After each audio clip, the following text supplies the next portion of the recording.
అందరికీ నమస్తే. నేను Vijaya. Welcome to voice of Vijayalakshmi. ఇలా శారీకి పైన ఒక చిన్న బార్డర్ వస్తుంటుంది కదండి. ఈ పెద్ద బార్డర్ వచ్చేసి హ్యాండ్స్కి యూజ్ చేసుకున్న, ఈ చిన్న బార్డర్ వచ్చేసి మనము ఎలా యూజ్ చేసుకోవాలో తెలియక తీసి పక్కన పడేస్తున్నాం కదా. ఇప్పుడు నేను ఈ బార్డర్ కూడా యూజ్ చేస్తూ బ్లౌజ్ ఎలా కుట్టుకోవాలో చూపిస్తానండి. నేను దీన్ని పైపింగ్గా యూజ్ చేసుకున్నాను. ఆ చిన్న బార్డర్ని ఇలా వీపుకి వేసుకోవాలంటేనేమో ఓల్డ్ ఫ్యాషన్ అయిపోయింది అది.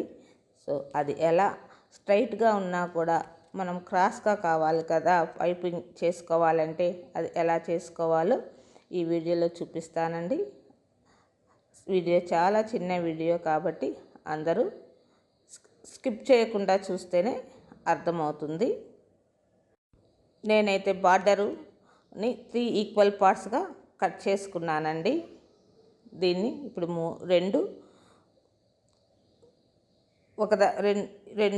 అలా 1 2 3 ఇలా జాయింట్ చేసేస్తానన్నమాట. 3 ఈ మధ్యలో ఉండే గ్రీన్ కనిపించకుండా ఆ గోల్డ్ కలరే కనిపించేటట్టుగా జాయిన్ చేశాను. ఈ ఎగస్ట్రా ఉన్న క్లాత్ను కట్ చేసేసుకొని మనము జాయిన్ చేసిన దగ్గర రెండు వైపులా ఆ జాయింట్ రెండు వైపులా కనుక ప్రెస్ చేసేసి నీట్గా సర్దుకున్నాము అంటే మనము జాయింట్ చేసినట్టుగా పైపింగ్ వేసేటప్పుడు జాయింట్ దగ్గర ఎత్తుగా కనిపించదు. ఒకే క్లాత్తో జాయిన్ చేసినట్టు ఉంటుందన్నమాట. ఇలా అన్నమాట. ఇలా రెండు పక్కలకు ప్రెస్ చేసామనుకోండి, ఇంకా మనకి ఫ్లాట్గా ఉంటుందన్నమాట క్లాత్ అంతా. దీన్ని నేను బాగా వేళ్ళతోటి అలా గోరుతోటి అలా ప్రెస్ చేసేస్తున్నాను. కావాలనుకున్న వారైతే కొంత ఐరన్ కూడా చేసుకున్నారనుకోండి, ఇంకా బాగా వస్తుంది. ఇలా చేసుకొని క్రాస్గా కట్ చేసుకోవాలన్నమాట. ఎప్పుడైనా సరే పైపింగ్ వేసేటప్పుడు నెక్కి అయితే పర్ఫెక్ట్గా క్రాస్గానే మనము ఇది తీసుకోవాలి పైపింగ్ క్లాత్ అనేది. నేను ఇలా కొద్దిగా క్రాస్ పెట్టుకొని 1.5 ఇంచ్ డిఫరెన్స్ తోటి కట్ చేసుకుంటున్నాను అన్నమాట పీసెస్. పైపింగ్కి ఎప్పుడు కూడా మనము 12వ నెంబర్ థ్రెడ్ వాడాము అంటే సన్నగా బొటిక్ టైప్లో మనకి పైపింగ్ వస్తుంది. ఫినిషింగ్ కూడా ఈ పద్ధతిలో కుట్టుకున్నారు అంటే చాలా నీట్గా ఉంటుంది. మనకు ఇలా సేమ్ క్లాత్ కావాలి అంటే దొరకడం చాలా కష్టం అండి. గోల్డ్లో కూడా గోల్డ్ టిష్యూలో కూడా బోల్డ్ అని షేడ్స్ ఉంటాయన్నమాట. ఈ బార్డర్ని కనుక మనము వాడుకున్నాము అంటే సేమ్ అలాగే ఉన్నట్టు ఉంటుంది. నేను ఇవన్నీ జాయిన్ చేసుకున్నాను.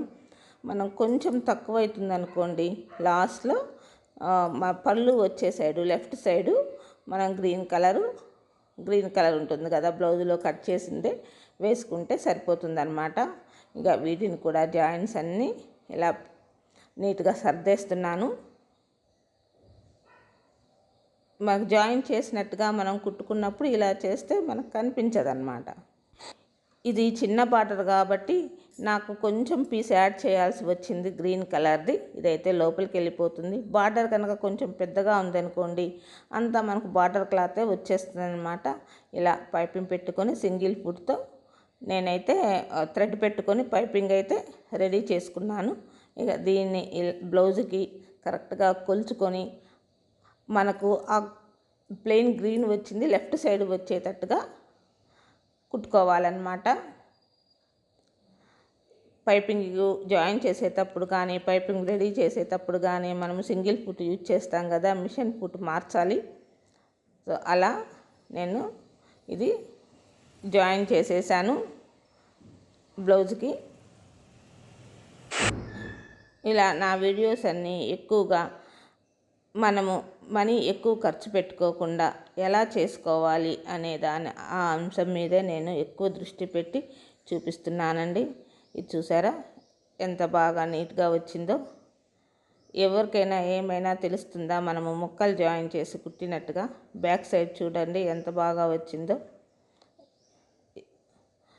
ఇలా బ్లౌజ్ అయితే రెడీ అయిపోయింది. ఫినిషింగ్ కూడా నీట్గా ఉంటుందన్నమాట.